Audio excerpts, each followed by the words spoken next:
আজকে returning officer আমাদের প্রতীক বরাদ্দ করেছেন এবং নির্বাচনী আচরণ বিধিমালা সে সম্পর্কে ব্রিফ হয়েছে।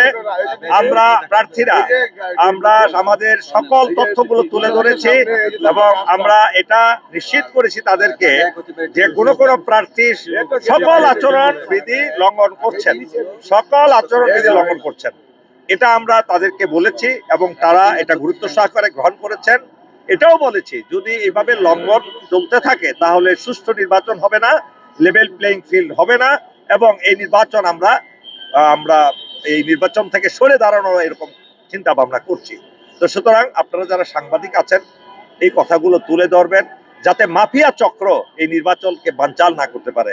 এই নির্বাচনে জোরপূর্বক ভোট চুরি করে, ভোট রিগিং করে যাতে তারা ক্ষমতায় না আসতে পারে, এটা আপনাদেরও দায়িত্ব।